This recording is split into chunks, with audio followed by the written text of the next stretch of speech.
आं बहुतबार मिथिङाव बुंबाय 2003 सननि 10 फेब्रुवारियाव जिथु सुक्ति बे सुक्तियाव अल बड' स्टुडेन्टस इउनियन आबसुआ जोंखौ सापर्ट खालामाखै। हाग्रामाया सासे जाम्बासोखा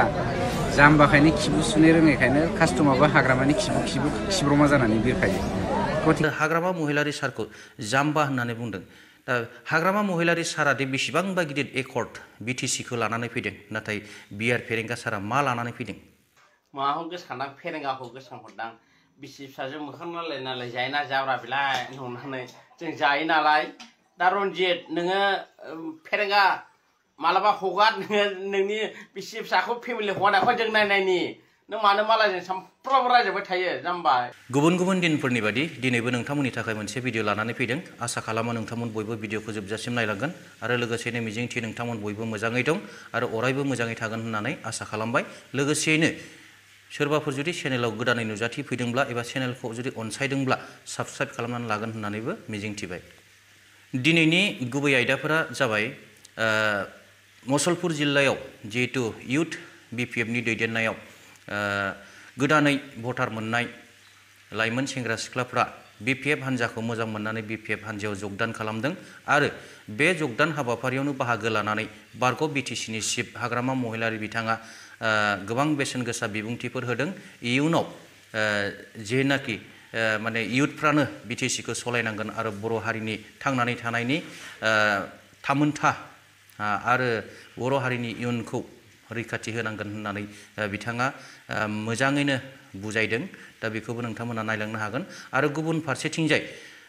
इएम रन्जित बसुमतारी बिथांखौ रायजो राजाफ्रा मानि थाखाय दुखु मोनो बेनिबो ससे भिडिअ दङ। दिनै सालबारि जिल्ला इउथ बिपिएफनि दैदेननाय आरो मुसलपुर जिल्ला इउथ बिपिएफनि दैदेननायाव गोबां माने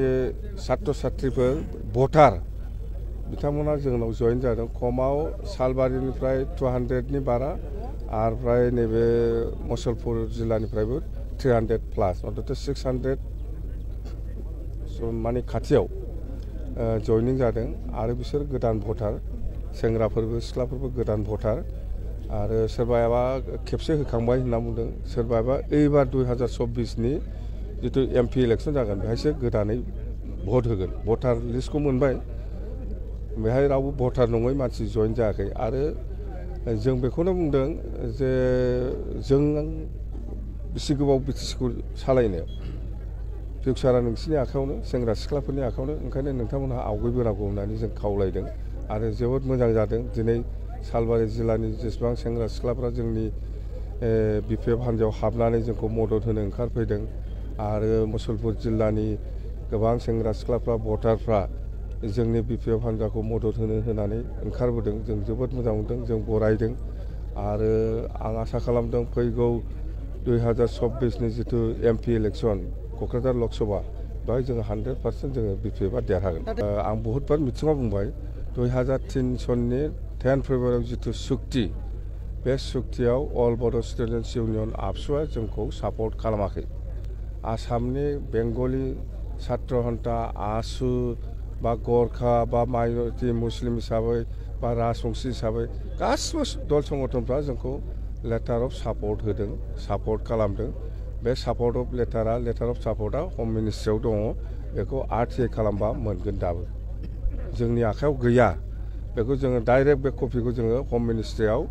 गभर्नमेन्ट अफ इन्डियानो होनांदों। बिनि थाखायसो जोङो सुक्ति खालाम हादों। जोङो बिएलटिआ हारसिं सुक्ति खालाम हादों होननानै जों मालाबाबो बुङाखै। जोङो गभर्नमेन्ट अफ इन्डिया बुंनाय बादि, आसाम गभर्नमेन्ट बुंनाय बादि आसामनि जेसेबां संगठन दं बिसोरजों रायज्लायजोबनांदों, रायज्लायनानै जोङो बे लेटार अफ सापर्टखौ जों लानांदों। 3 बोसोराव बेसेबां खामानि मावदों मावाखै प्रमद बर'आ बेखौ आं बुंलायनाङा, मालाय पाब्लिकफ्रानो बुंगासिनो दं, नुगासिनो दं। पाब्लिकआ बुंगोन बियो मा मावदों, बेसेबां थगायदों बर' रायजो राजाफोरखौ बा पाब्लिकखौ, बेखौ दिनै रायजोआ देग देग नुगासिनो दङ। बिनि फिननायखौबो प्रमद बर'आ मोनफिनगासिनो दं। बेफोरखौ जाय जइन जादों बिसोरनाव सोंदोब्रा, आंनाव मानो सोंनांगौ? बिसोर जायफोर जइन जादों बिसोरनाव सोंदो, बियो आलदा मेटार। बेहाय आं जेबो कमेन्ट होआ। मथथे मोनायाव होखारनाया थिग जायाखै, बेल' आंना खोथाया।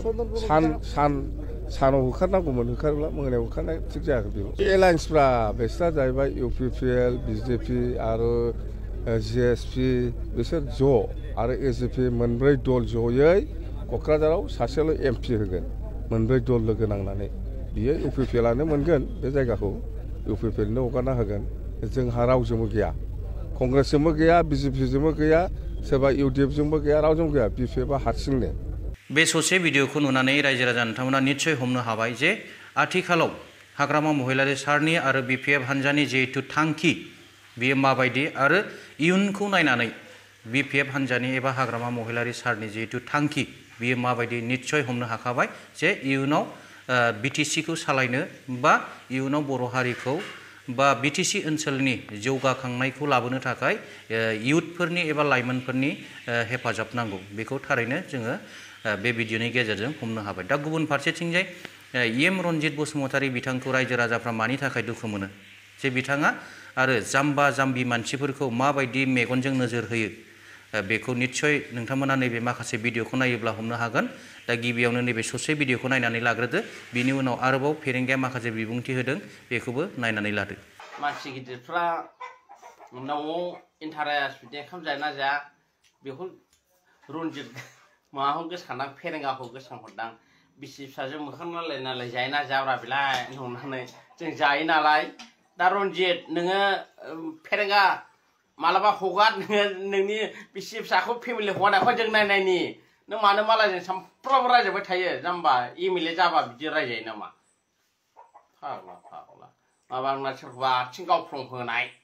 सोरनिबा केम्पखौ सावनो अर्डार हरनाय बे जायो नामा जाम्बा आदै फेरेंगा दा ओंखाम जानाय टाइमाव जों बिसि फिसा बोराय बुरि ज' लोगो दोगो मोखां नुलाबाय नालाय नोंखौ गोसोखांदां नों एमएलएखाय मानो मालायजों सामफ्रामबो रायजाबाय थायोब्रा बेलाय होननानै बेयाव मा लाबोदों बेखौथ' माबा गैयामोन ओरैनो नामल' दोन्दोंमोन नोंखौ फेरेंगा सासे दैदेनगिरि थानांगौ नालाय सेक्सन कमान्डार दोननायाव नोङो ओरैनो फिसियो जाहैबाय नालाय मिथिबाय इउटुबबो नायनो हाले जेबो नायनो हाले ओंखायनो आङो हजम खालामनो हायियाव रायहरनाय जायोलै लोगोफोर बेहाय गिदिर गिदिर मानसिफोरखौ जाम्बानि खिब्रमाया बिरो होननाय बायदि माबायाबो मासे खिब्रमा बायदि कास्टमाराबो जेरै हाग्रामाया सासे जाम्बासोखा जाम्बाखायनो खिबु सुनो रोङैखायनो कास्टमाराबो हाग्रामानि खिब्रमा जानानै बिरखायो गतिके खिब्रमाया ब्रुं ब्रुं होनबाय थाखागोन बेखौ आं बांद्राय ध्यान खालामो हाग्रामाजोंनो चेलेन्ज खालामनो हाबावो आं दिनैनि दिनाव दाबो भट गेले बिपिएफखौ नोंथांमोना नोंथांमोननि मिडियानि थ्रुयै चेलेन्ज खालाम हाग्रामाजों आंनि गेजेरावल' हाग्रामा बबे समस्थियाव थांगोन जों चेलेन्ज खालामनो इमिडियेट जों भट गेलेनि सोर बांसिन भट मोनो बे ससे भिडिअखौ नायनानै निस्सय रायजो राजा नोंथांमोना हमनो हाबाय जे बिआर फेरेंगा बिथांनि सायाव रायजो राजाफ्रा मानि दुखु मोननाय दं आरो बिथांनि खुगानि रावफोरा मानो बेबायदि ओंखारबाय थायो बेखौ जोबोद साननो गोनां बाथ्रा दा बाथ्राया जाहैबाय अहंकार जाय मानसिया अहंकार बियो गावखौ माब्लाबाबो गेजेन जाजानो लुबैया आरो गावखौ माब्लाबाबो जेनगोन होननानै साना गावखौ आरो बयनिख्रुइबो गोरोंसिन गोरासिन होननानै सानो सोंखारिलायनांगौ नाथाय माखासे रावफोरखौ बासिनानै सोंखारिनांगौ गिदिर गोलावनि खुगानिफ्रायनो जुदि गाज्रि सोदोबफोर जुदि ओंखारोब्ला जाम्बा जाम्बिफोरखौ लानानैसो राजनितिक दा जाम्बा जाम्बि मानसिफ्रा अब्ला मा खोथा रायलायगोन दा आं सानो फेरेंगा सारा गोबां सोंखारिलायनायनि मोन्थाय दं नाथाय बेफोरबायदि राव बाहायलायनानै सोंखारिलायनाया एसे दुखुनांथाव होननानै आं सानो आरो हाग्रामा महिलारि सारखौ जाम्बा होननानै बुंदों दा हाग्रामा महिलारि सारा दि बेसेबांबा गिदिर एकर्ड बिटिसिखौ लानानै फैदों नाथाय बिआर फेरेंगा सारा मा लानानै फैदों बर' हारिनि थाखाय दिनै बिटिसि जाखांनायनि उनाव रोजा बर' सुबुंफोरनि लाइफ स्टाइला सोलायबोदों रोजा बर' ओनसोलफोरा दिनैहाय गोदान महर मुस्रि मोनबोदों दा बेबायदि इसिबां गिदिर खामानि मावनो हानाय सासे दैदेनगिरिखौ जाम्बा बुंनाया माने बर' हारिनि थाखाय मोनसे लाजिनांथाव होननानै आं सानो आरो इयुनाव जाहाथे बेफोरबायदि खोथा ओंखारा आं बेखौ आसा खालामबाय दिनैनि भिडिअखौ गोलावथार खालामनाय जाबाय आसा खालामो नोंथांमोना भिडिअखौ नायनानै निस्सय माबा मोनसे बुजिबाय कमेन्टखौ लिरनानै हरगोन होननानै आं आसा खालामबाय दिनैनि भिडिअआ एसेनोसै उननि भिडिअ लोगो मोनफिनगोन थेंक इउ गोजोन्थों